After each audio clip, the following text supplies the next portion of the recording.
European Union recently said that Europe's slave trading past inflicted untold suffering on millions of people and hinted at the need for reparations for what it described as a crime against humanity. But European governments reject calls for reparations, and most try to hide the fact that they were involved in it. In this 14th session of the series, Time for the Nations to Reap, we will discuss why European nations want to erase the truth about slavery. This report comes from Reuters. So in July of this year, the EU says slavery inflicted untold suffering, and it hints at reparations. Why are they only hinting at it? Listen to what it says. It says the European Union said on Tuesday that Europe's slave trading past inflicted untold suffering on millions of people and hinted at the need for reparations for what it described as a crime against humanity. So they know it's a crime. From the 15th to the 19th century, at least 12.5 million Africans were kidnapped and forcibly transported by mostly European ships and sold into slavery. Almost half were taken by Portugal to Brazil. It says the idea of paying reparations or making other amends for slavery has a long history. Now that part is laughable. It has a long history, but they're still talking about it. So they're really just kicking the can down the road. It says, but the movement is gaining momentum worldwide. So the leaders at this two-day summit said that they wanted a final statement to include language on the historical legacies of native genocide and enslavement of African bodies and reparatory justice. But some European governments were wary of proposed language on reparations. This is what the diplomat said.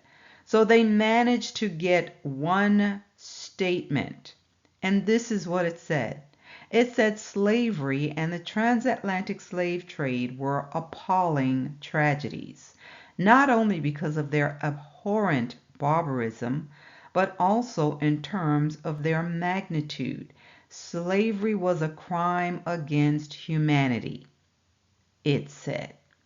And that's as far as they got with that. Now let's turn our attentions to this article from Digital Encyclopedia of European History, and it's entitled Scandinavians and the Atlantic Slave Trade. It says between the late 17th century and the first decades of the 19th century, Scandinavians participated in the Atlantic slave trade like other Europeans. This trade led to the founding of Danish and Swedish establishments in Africa and the West Indies.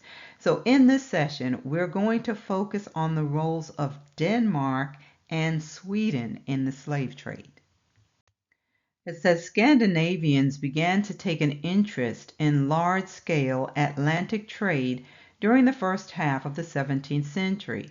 They founded trading companies most often with support from foreign investors that were granted a monopoly over navigation to Africa, from where they were supposed to return with gold and ivory.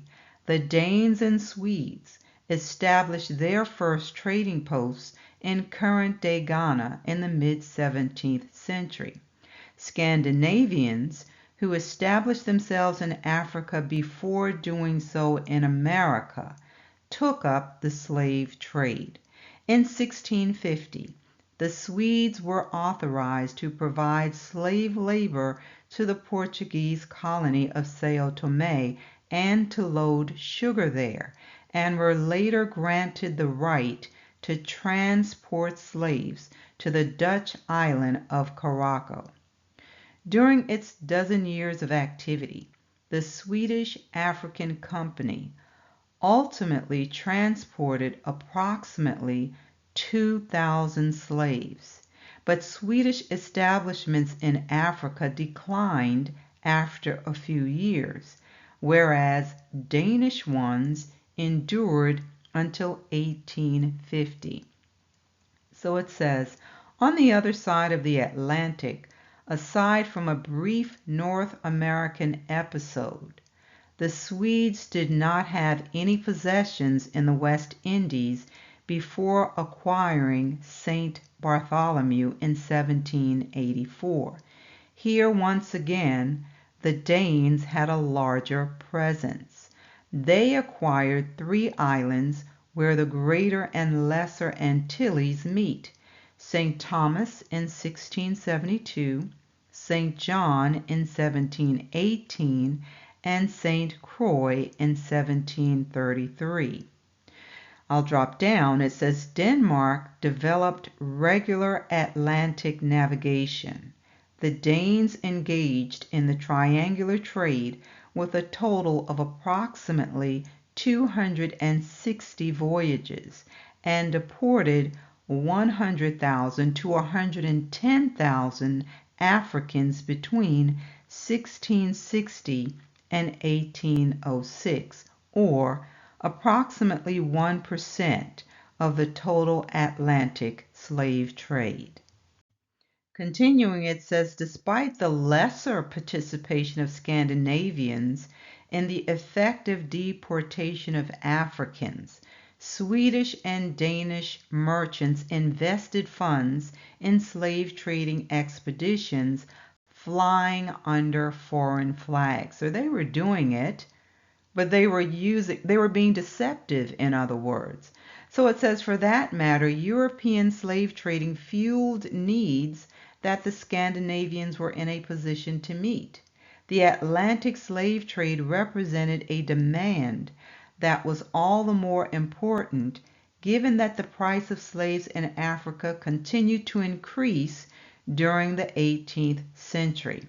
So it says some Danish expeditions to the Gulf of Guinea included national products, especially weapons. Swedish metal products were also among the slave trade merchandise that was frequently transported, including copper, brass, and especially iron, which served primarily as ballast.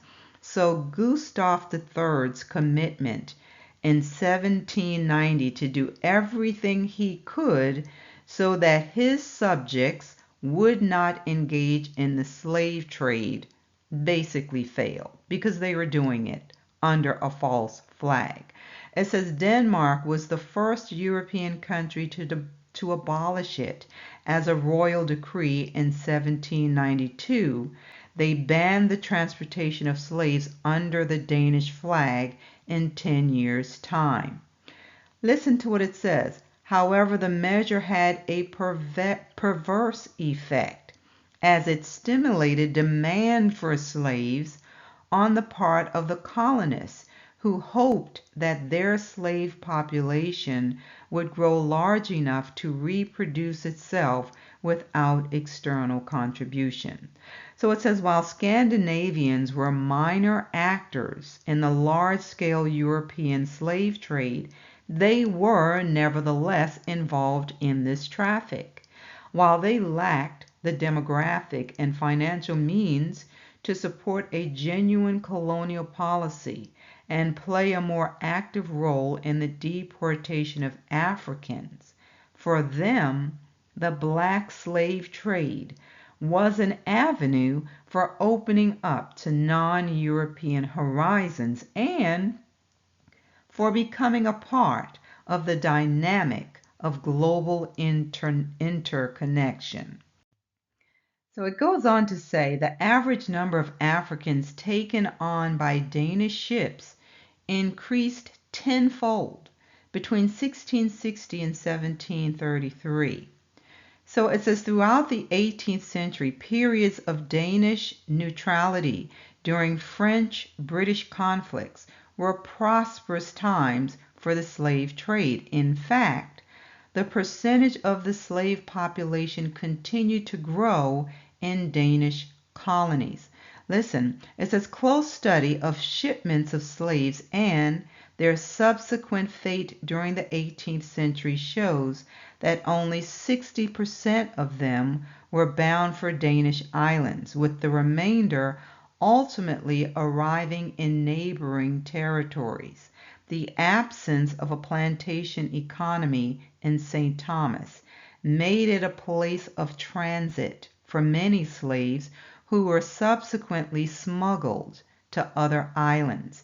In the early 18th century, Pierre Labat, who was traveling through St. Thomas, noted the secret trafficking being conducted there and took note in the primary city of Charlotte Amalie of the many accommodations and warehouses for merchandise and for holding the Negroes that it received.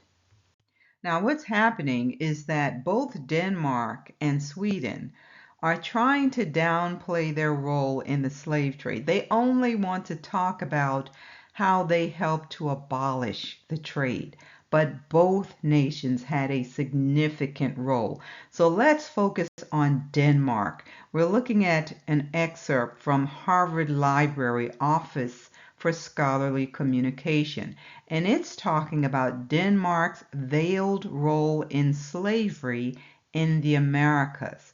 So it says, the legacy of Danish participation in the transatlantic slave trade is presented as that of a minor player in the practice who had an oversized positive influence on abolishing the slave trade. The current historiography estimates that Danish participation was less than 1% of the 12 million enslaved Africans transported to the Americas from 1501 to 1880. It says through various grants of rights and privileges, Danish slaves were provided a better quality of life than their counterparts, as if that makes it better. So it says in 1792, Denmark became the first colonial power to abolish their participation by announcing an end to the practice in 1803 and setting a standard for all colonial powers to follow. The results of the research and reported in this thesis shows this historiography to be inaccurate as to historical quantification and misleading as to historical legacy. New data is available on the scale of Danish participation. By applying a more informed paradigm to the empirical data, Danish participation in the transatlantic slave trade, listen, is 6 times the scale of what has been historically reported, making Denmark the 5th largest slave trading nation within the Americas. Now, you all, let's keep going. This article is entitled Danish Shipping Along the Triangular Route from 1671 to 1802. So it's going to talk about the voyages and the conditions on board. So it says, thanks to well-preserved archival sources, many Danish triangular voyages can be described in detail. This article discusses the Danish voyages and compares them to those of other nations with regard to number of voyages, sailing routes, duration of voyages, vessels and crews, cargoes, nutrition, and mortality. From this new research, it turns out that in these respects, the Danish voyages closely resemble those of other nations. So they were not doing things so much better, that they were just like the other nations. It says the transatlantic slave trade was a truly international business where all participants were subject to the same economic, technological, mercantile, and natural conditions. Let's continue. It says Denmark shipped around 100,000 enslaved Africans across the Atlantic from the late 17th to the early 19th centuries. This traffic made up almost 1% of the total transatlantic slave trade, which is assessed at 12.5 million persons from the 16th to the 19th centuries. During the period from the 1660s to 1802, or the time when the Danes participated in the trade, their share amounted to a little more than 2% of all slaves embarked in Africa for the Caribbean. Now, this table is giving us a visual of the number of people they were trafficking between 1660 and 1806. You can see here between 1660 and 1689 they had 15 voyages and they were trafficking 3,000 people. But look at the time period between 1735 and 1765. More than tripled. They were up to 15,000 plus people. And if you drop down to the periods of 1793 to 1802, they're now up to 125 voyages and trafficking almost 25,000 people. In total, they trafficked over 85,000 people, but they want to say it wasn't profitable? Come on. Now it gets into the mortality rates. It says we know the mortality on a handful of the earliest Danish voyages, and it was extremely high. Extremely high. Listen, 4 voyages sent out between 1698 and 1704 took in rather large cargoes of slaves, and 867 Africans out of a total of 2,009, or 43%, almost half, died before the ships arrived in the Caribbean. It says it must be noted that this included the Kronprinsen, which in 1705 off Principe burst into flames and exploded with almost 826 slaves on board, only 5 of whom survived the disaster. This was the largest catastrophe suffered by Danish shipping on the triangular route. The crude rate of mortality on these 5 early voyages, listen family, was as much as 60%. Is this not a crime against humanity? Let's go on. It says, one of the company's ships was the Fredensborg, which departed from Copenhagen in 1767 with a crew of 40 men, of whom 15 died during the triangular void, which is a death rate of 38%. So it talks about one of the sailors dying en route, and 11 died after 7 months of coasting in West Africa, and then 2 more died on the Middle Passage. But listen to what it says. On board this frigate, when it departed from the Gold Coast, were 265 slaves. The Fredensborg made the Middle Passage in 78 days, during which 24 or 9% of the slaves died, in spite of the ship's surgeon's persistent efforts to keep as many as possible alive. During the first couple of weeks after arrival in St. Croix, another 5 weakened Africans died. And now we turn to Sweden, and we'll see that they're doing the same thing, trying to erase the truth about slavery. So this journal article comes from the Daily Beast, and it's entitled Black Lives Matter is Challenging Sweden's Myth of a Post-Racial Paradise. It says Sweden participated in the slave trade and has a shady history with racist pseudoscience, and even today its black citizens and other minorities are marginalized and excluded. So they had some protests in Sweden, and they were saying its past involvement with the Atlantic slave trade and their racist pseudoscience is ignored or erased. Well, they're trying to anyway. So it's telling us that they pretend that the issue isn't there.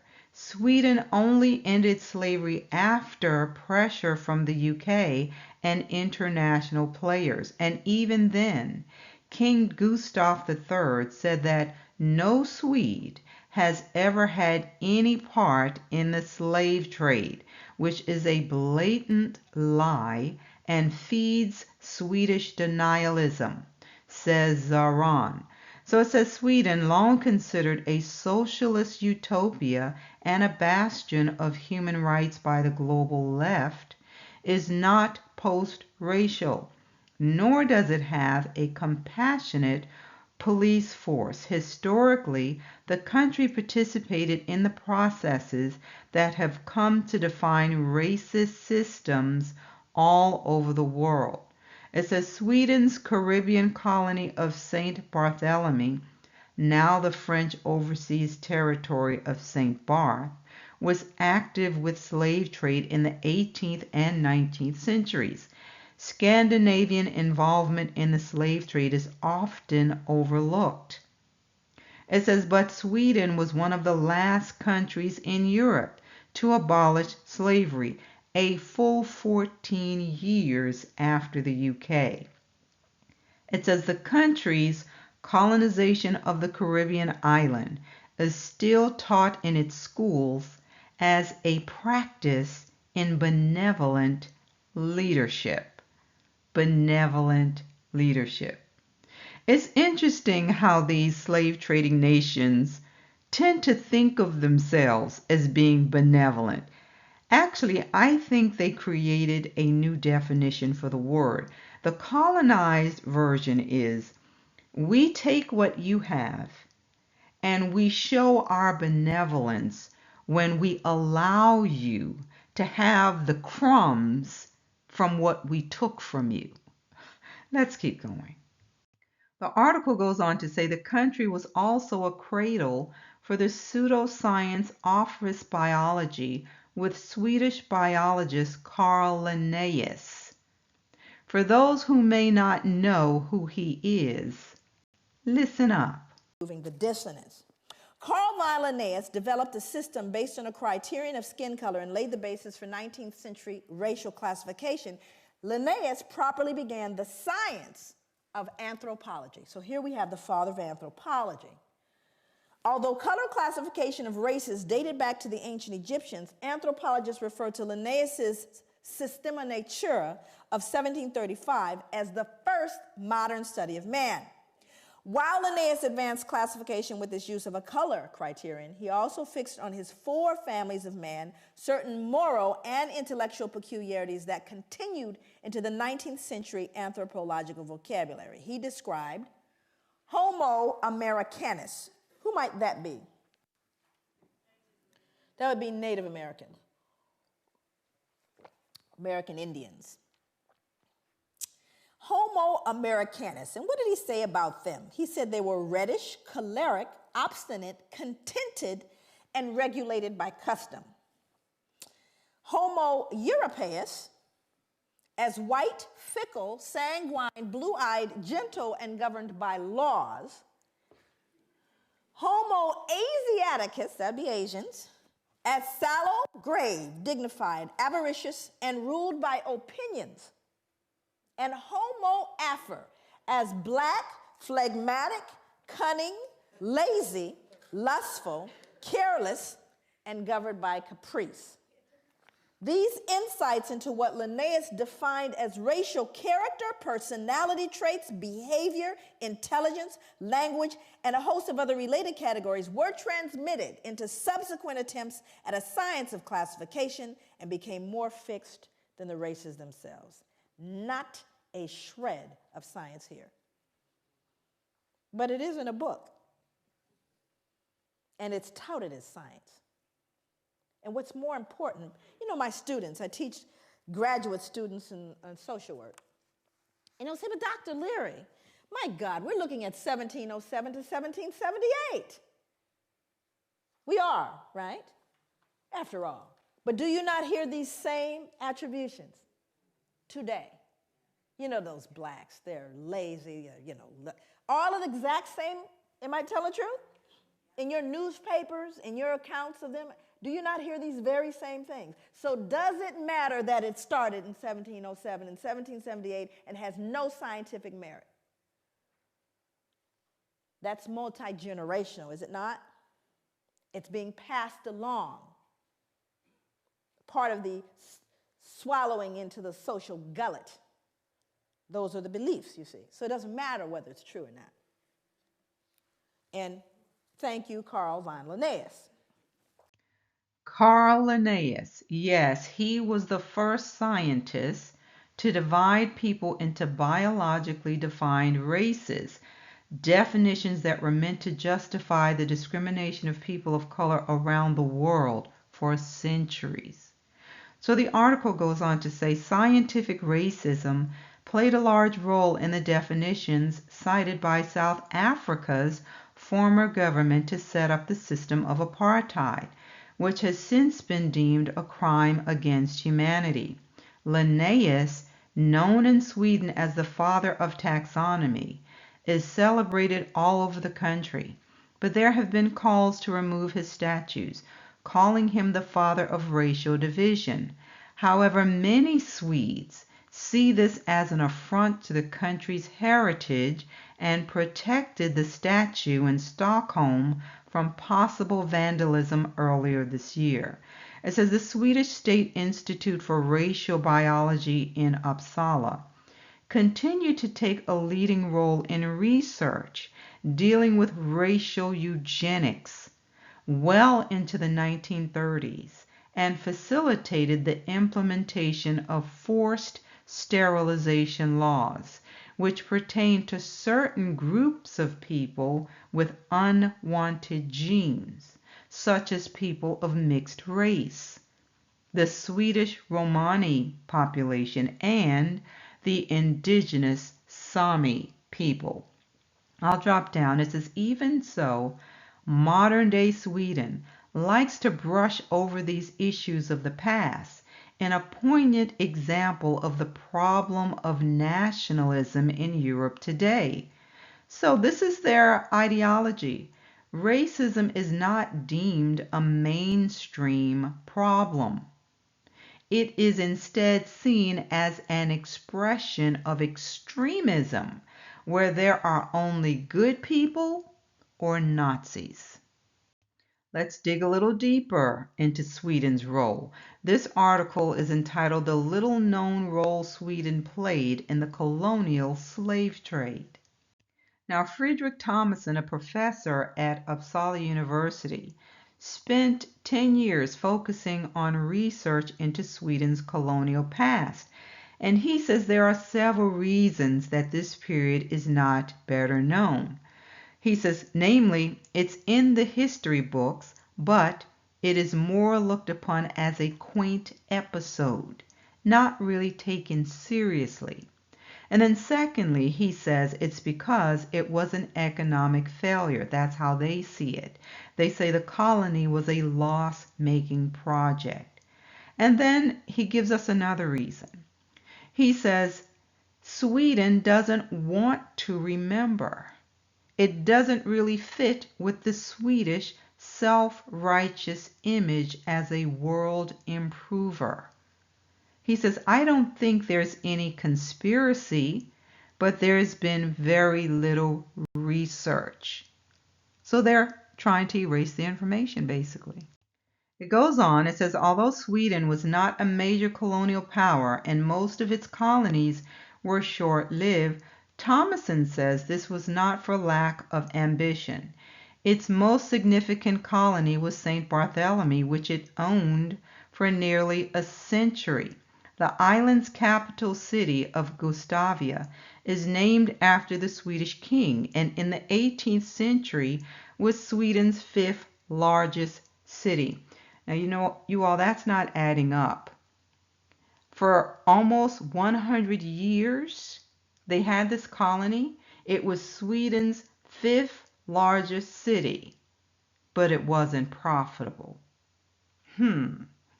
So he says the lack of research into colonialism in Sweden makes it difficult to quantify the country's involvement. That's the problem. But Thomason says a recent PhD thesis says there were around 12 to 13,000 African captives transported on Swedish ships. He says it's a minor number compared to the millions when you look at the US and so on, but it indicates Swedish ambitions. Let's go on. Now, this journal article disagrees with the narrative that the slave trade was not profitable for Sweden. It's entitled The Swedish Slave Trade Efforts at the Turn of the 19th Century. So it says the relatively minor imprint Sweden had on the transatlantic slave trade has been seen as one of the consequences of Sweden being a failed empire. This conception is misleading. By utilizing a trans-imperial perspective on new research findings, the article shows that there was no lack of ambition among Swedish entrepreneurs in the context of the slave trade. The relative lack of Swedish slaving voyages rather had to do with specific circumstances such as Sweden's late entrance into the status of a colonial power, as well as patriotic politics in the wake of King Gustav's death in 1792. It says by examining a range of case studies, specifically slaving voyages organized both from the Baltic and from Sweden's colony St. Barthélemy in the Caribbean, the historical record is clear that from the end of the 18th century onwards, there was an active Swedish engagement in the slave trade. Moreover, it was made possible by trans-imperial contacts and allowances. Reviewing this evidence, the article argues that all Swedish slaving voyages were complex and decentralized undertakings which were organized in spite of the lack of Swedish state policy, often with some form of foreign involvement, whether it consisted of mercantile networks, capital, or knowledge. In other words, they found indirect ways to profit, similar to what the Netherlands did with insuring the ships and the cargo. So let's go on. It says the Swedish acquisition of the small formerly French island of St. Barthélemy in 1784 can be summed up as the culmination of long and largely fruitless diplomatic wranglings by Gustav III's regime. Nevertheless, Sweden now had a foothold in the Caribbean, a pivotal achievement consistent with the ambitions of the king and his economic advisors. The acquisition itself was predicated on good Franco-Swedish relations. The goals and ambitions behind this agreement, framed as mutually beneficial for both powers, were an explicit part of the negotiations. So it says, while not explicitly mentioned in these discussions, the slave trade was always an integral part of Swedish colonial planning. The only way to profit from the barren island was to rent it out as a marketplace for all nations. Did you catch that? They were renting it out to the other nations. It says early assessments held that interloping in the form of a transit trade between exclusive imperial economies was absolutely central to the Swedish colonial project. The transit trade via Swedish territory was also recognized by the French court as the reason why they had agreed to cede the island to Sweden in the first place. And this article from Chalmers University of Technology is going to confirm that they were profitable in the slave trade. It says a darker side of Swedish history. It says Sweden made the slave trade illegal in 1813, but allowed slavery until October of 1847. Why would they continue with the slave trade if it was so unprofitable? Just think about that. So it says, compared to the slave trade of other colonial powers, Swedish slave trade was fairly mild, yet it is important to remember those who were victims of the racist politics. I'll drop down. It says the Swedish Gold Coast, as it was called, was a Swedish colony founded in 1650 by Hendrik Karloff. It was a profitable colony while it lasted, though in 1663 the Swedes lost it to the Danes.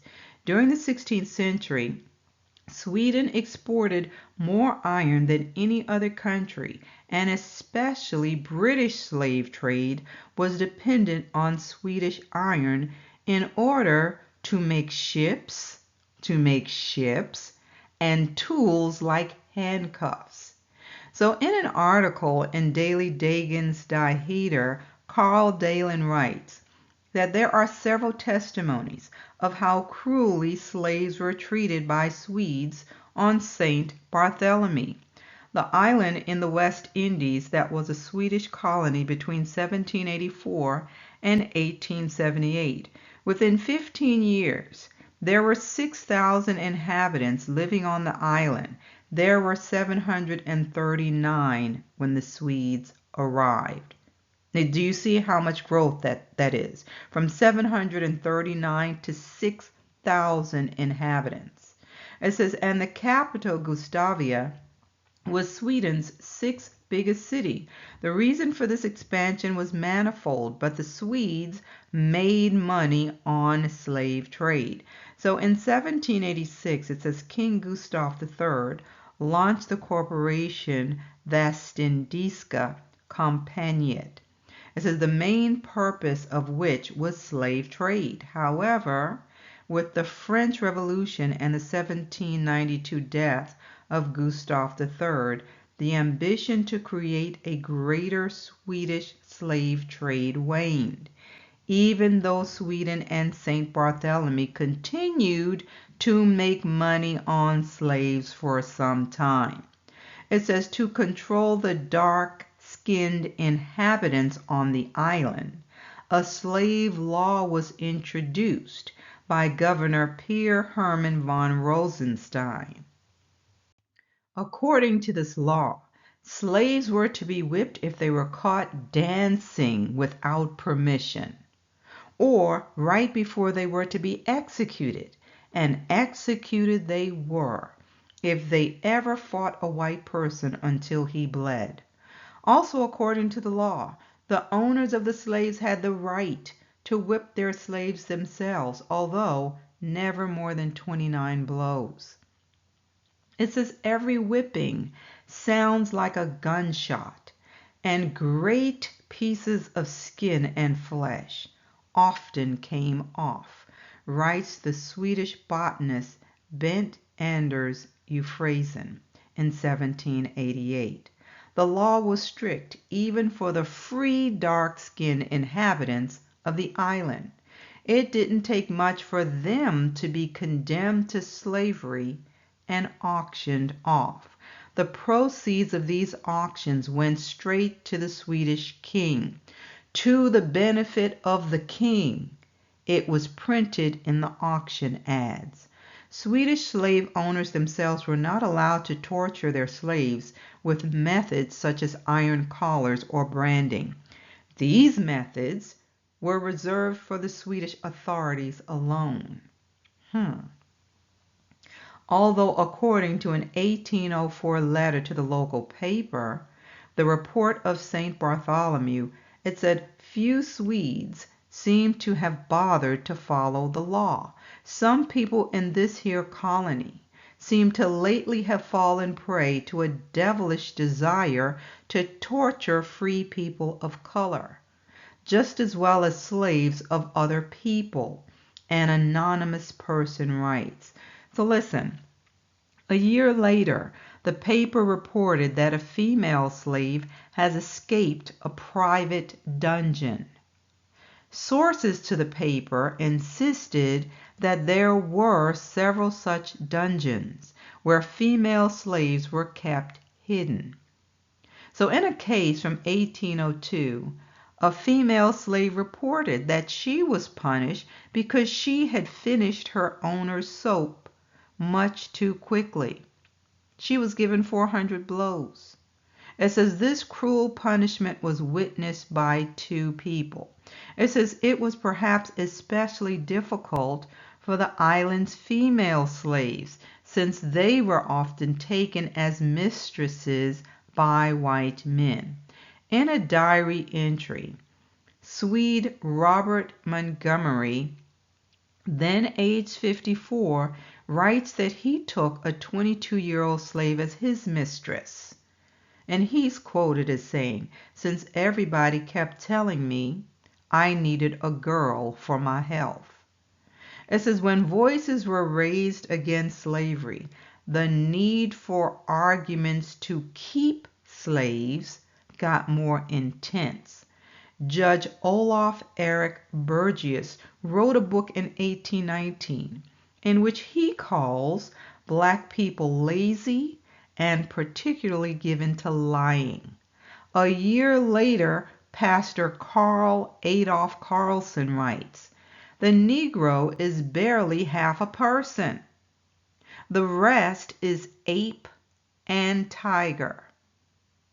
Yet they were sleeping with these people they considered to be half ape and tiger. Wrap your brain around that. Swedish slave trade continued until the end of the 1830s, even though in England, for instance, it was banned in 1807. In 1814, Sweden diminished its slave trade quite a bit, and in 1830, a death penalty for those who kept slaves was introduced. However, on St. Bartholomew, slavery continued. But only a few years remained for the island under the Swedish flag. The inhabitants moved to other islands, and in the mid-1800s, only 1,100 people were still in Gustavia. Sweden tried desperately to sell the island without any luck. At the end, France bought it back in 1877. You all, I know it is hard to hear these things. Without a doubt, we've been crushed as a people. But the fact that we're still here is only because of Yah's grace, because these people tried their level best to erase us. If nothing else, we can testify that we are still here. What our enemies meant for evil is working together for our good. So I want to wrap up by reading these passages from Ezekiel 36. A prophecy is given concerning the land. So I'm going to read verses 1 through 7 here. "And you, son of man, prophesy to the mountains of Israel and say, O mountains of Israel, hear the word of the Most High. Thus says the Most High Yah, because the enemy has said of you, Aha! The ancient heights have become our possession. Therefore prophesy and say, Thus says the Most High, because they made you desolate and swallowed you up on every side, so that you became the possession of the rest of the nations, and you are taken up by the lips of talkers and slandered by the people. Therefore, O mountains of Israel, hear the word of the Most High Yah. Thus says the Most High Yah to the mountains, the hills, the rivers, the valleys, the desolate wastes, and the cities that have been forsaken, which became plunder and mockery to the rest of the nations all around. Therefore, thus says the Most High Yah, surely I have spoken in my burning jealousy against the rest of the nations and against all Edom, who gave my land to themselves as a possession, with wholehearted joy and spiteful minds, in order to plunder its open country. Therefore prophesy concerning the land of Israel, and say to the mountains, the hills, the rivers, and the valleys, Thus says the Most High Yah, Behold, I have spoken in my jealousy and my fury, because you have borne the shame of the nations. The prophecy concerning the land continues in verses 7 through 15. Therefore, thus says the Most High Yah, I have raised my hand in an oath that surely the nations that are around you shall bear their own shame. But you, O mountains of Israel, you shall shoot forth your branches and yield your fruit to my people Israel, for they are about to come. For indeed I am for you, and I will turn to you, and you shall be tilled and sown. I will multiply men upon you, all the house of Israel, all of it. And the city shall be inhabited, and the ruins rebuilt. I will multiply upon you man and beast, and they shall increase and bear young. I will make you inhabited, as in former times, and do better for you than at your beginnings. Then you shall know that I am the Most High. Yes, I will cause men to walk on you. Who's going to walk on the land? My people Israel. They shall take possession of you, and you shall be their inheritance.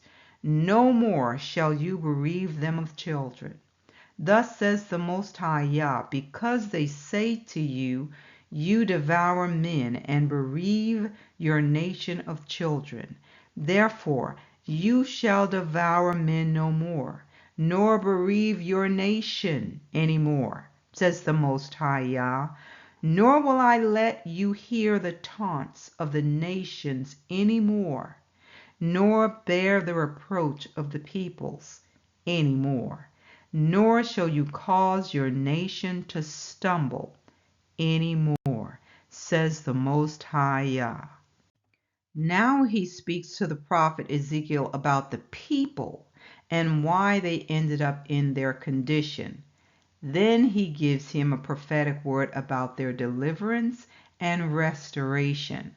Moreover, the word of the Most High came to me, saying, Son of man, when the house of Israel dwelt in their own land, they defiled it by their own ways and deeds.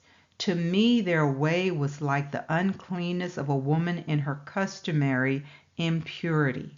Therefore I poured out my fury on them for the blood they had shed on the land, and for their idols with which they had defiled it. So I scattered them among the nations, and they were dispersed throughout the countries. I judged them according to their ways and their deeds. We have been judged, family. He said, I judged them according to their ways and their deeds. When they came to the nations, wherever they went, they profaned my holy name. When they said of them, These are the people of the Most High, and yet they have gone out of his land. But I had concern for my holy name, which the house of Israel had profaned among the nations wherever they went. Therefore say to the house of Israel, Thus says the Most High Yah, I do not do this for your sake, O house of Israel, but for my holy name's sake, which you have profaned among the nations wherever you went. And I will sanctify my great name, which has been profaned among the nations, which you have profaned in their midst. and the nations shall know that I am the Most High, says the Most High Yah, when I am hallowed in you before their eyes. For I will take you from among the nations, gather you out of all countries, and bring you into your own land. Then I will sprinkle clean water on you, and you shall be clean. As you can see, family, our deliverance will not be of our own doing. The Most High has made himself responsible for cleansing, for restoring his people. For those who think it's because of your own good works, I cannot tell you how wrong you are. Your good works are like filthy rags. He's going to do this so that none of us can get the glory from it. So we can't be high-minded. He said he will do this.